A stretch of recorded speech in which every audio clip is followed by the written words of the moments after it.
you? What's it been like to be here? The travel day's been great. I can't complain, man. Like, you know what I'm saying? Back in my new home now, so I just came from the top 30 visit, and I'll get drafted here. So the feeling's just been overwhelming, really. Well, where were you flying from? I was flying from Texas. So I came from Texas, then I flew into Phoenix, then I flew into here. And have you met a bunch of your now teammates? And Yeah, some of them I knew before, but we still getting acclimated, you know what I'm saying, meeting each other and stuff like that. We're probably going to get more into that later on throughout the day, or probably tomorrow too, so that's what I'm looking forward to. When it comes to picking out T-shirts and stuff, is that up to you? No, this is my family. My family actually got this from Bang Bang Nine game, baby. We here. So I'm just happy to be a part of the family, man. So I love the shirt, you know what I'm saying? I love the slang too, so. What was your experience like at the Senior Bowl as far as playing guard, and did you feel like you got better each day that you were lining up there? So I only played guard when I was doing one-on-one reps, Okay. for the last 2 days, and so it was just getting acclimated back inside because I had played guard the first 2 years of my college career, so it was fun getting back inside, being more aggressive. You know, a lot of things happen a lot faster inside, a lot quicker. And so it really wasn't, of course you still learn a lot, you know what I'm saying, being in that environment with those type of players. So that was really just a mechanism of just soaking it all in, taking everything don't take nothing for granted, learning from your mistakes, you know what I'm saying, capitalizing on the good things that you did. So I was going to ask you, I mean, how would you sort of describe the difference? Is there sort of a mental difference between playing tackle and guard? Just the way you have to prepare, or it should never be a mental difference. You know what I'm saying? Every time you attack the field, regardless of what position they put you at, you're gonna have to exceed. You know what I'm saying? And fulfill that job. You know what I'm saying? See, to fulfill the job and get replaced at the end of the day. So, regardless, the mindset should never change. Yeah, it's not a real big mental aspect from it. It's just adjusting the techniques from in and out. That's all it is.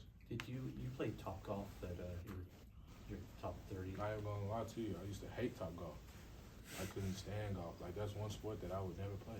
And then I ended up going to top golf and learning a new swing. So then I was just like, let's let it ride.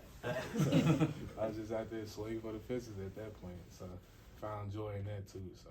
And did you do pretty well? Yeah, I did. I actually did do pretty good. So I was happy. Are you going to take up golf? Are you going to take up golf? No, ma'am. No, ma'am. I'm not taking no golf. You remember what your longest drive was? No, I can't even. No, I'm not even going to throw a number out there. So I can't take the longest drive, but it went pretty far. Got to the back net. So It's got to be 300. no, that's good enough for me. That's the takeaway. Like, you showed some athleticism, even swinging a golf club. I don't know what they took from it. I ain't gonna lie to you. I was just up there swinging for the fences at that point. Learned the new swings, just tried to keep it consistent. That's about it. who was the best golfer among the prospective rookies there? I have no idea. I'm not even gonna lie to you. It was a lot of guys that ball here, ball there, ball hit the top of the. It was just funny. Some of the guys just watching some of the guys swing, so aggressive miss, and then so it was just a fun thing to do. You mentioned you knew a couple guys already. Was that from the visit, or is that through college ball?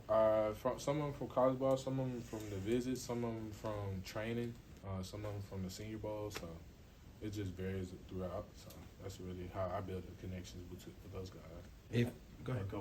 If Alex Mack retires, it seems like there could be a really big competition for the starting center spot. Have you ever taken snaps? I've never taken snaps at center. You met Nick Zakel. I'm guessing you met him at the Senior Bowl. Have you seen him? He at the facility. Have you talked to him? Just a little bit. I haven't seen him like recently today. I don't believe I have, but yeah, he reached out to me for sure. As a matter of fact, I did see him. So yeah, we did talk a little bit. So yeah.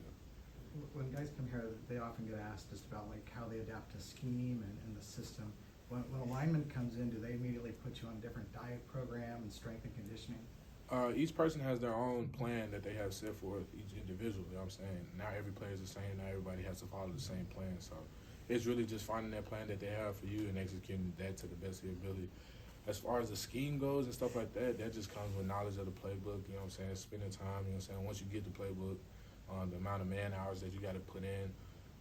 We ran a lot of similar stuff that they do here. A lot of things that they do differently here too as well. But it's not that hard of an adjustment. So I feel like I'll be able to make a pretty quick adjustment real fast. I can't see the other side of your hat. What's your hat? Our fragment chain. And why is that? Our make sure important? Phi Fraternity Incorporated. That's the frat that I'm a part of. What do you want to show the coaching staff and really impress upon them about you as you start to get to know people and get on the field here? I just want to show them that I'm a man of my word. You know what I'm saying? I come in here, you know what I'm saying? Of course, got a big role, got some big shoes to fill, you know what I'm saying, right off the bat, especially being fresh out of college and how young I am. They got high standards for me, and so I just need to be reaching, you know what I'm saying, meet them and excel and go push past those expectations that they have for me. So that's just going to come with everything that has came with before and even more. So that's all I'm looking forward to, you know what I'm saying, just being a man of my word. Have you had any discussions about what some of those high expectations are they have for you?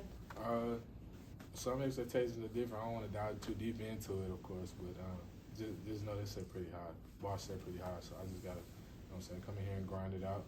You know what I'm saying, stay prayerful and wish the best luck. Spencer, I think the story is you could have gone to maybe some more established college programs, but you chose to stay home. Right. UTSA, which is kind of a startup of sorts. Why did you make that decision? It was really a move for the city. You know what I'm saying? It was a move that was bigger than me at the end of the day. A lot of guys that come from our city, you know what I'm saying, they go other places and they flourish. You know what I'm saying? They're the top guys in those programs, top guys in college football. And so I was just thinking to myself, and my coach Wilson at the time was the head coach, and he was just explaining like the vision that he had for the team as far as like what they could build up. We had the 7th largest city in the country, you know what I'm saying? Why not build up a powerhouse program in our own city? We had a lot of overlooked talent, and those overlooked talent went somewhere else. And like I said, they flourished. They did great. And I just wanted to be a pioneer. You know what I'm saying? Why go be a part of something when I can start something on my own? Especially putting my city and my city's face on the map. Especially from a recruiting standpoint, and a college standpoint. I feel like that was the best moves that I could have possibly done. And now that it was a rough first 2 years, of course. It's a young program, but now on the back end of the back 2 years, we had some pretty good seasons. And so I can honestly say before I left there, I did what I said for it that I said I wanted to do. So that's all I can. I'm not mad with this decision that I made. Sometimes I question myself. Sometimes you know what I'm saying. But at the end of the day, I'm glad that I stuck it out and I didn't move. I didn't transfer at all. So I wouldn't change for nothing.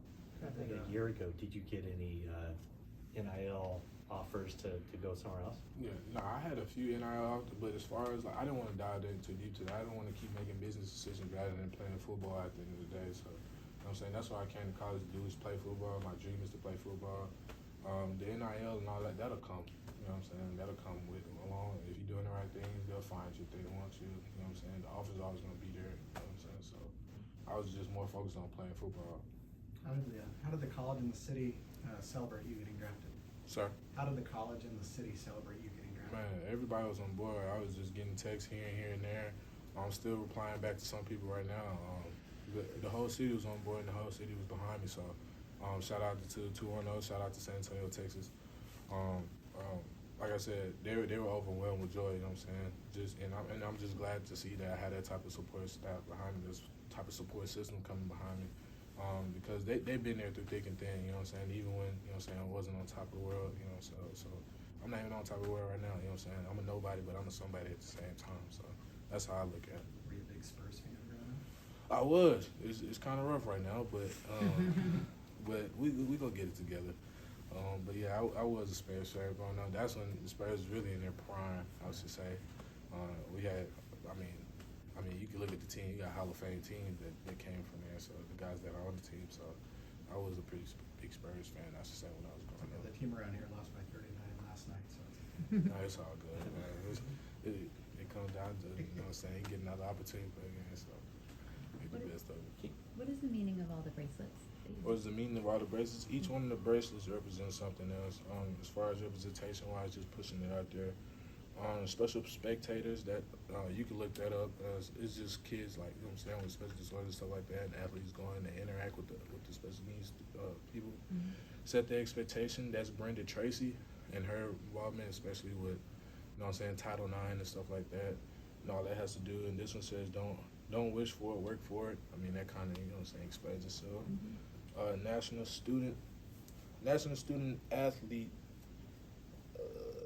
National Student Athlete Day. Just celebrating that day. And then it says, "For I know the plans I have for you, which is Jeremiah 29:11." And then on this side is just Omega Psi Phi. This is my sports agency, United Sports Group. This one says, "Be scared and do not do the way." And then this one says, "Don't tell them, just show them." So it's just a whole lot of bands with different representation. I like it. So it's just part of me.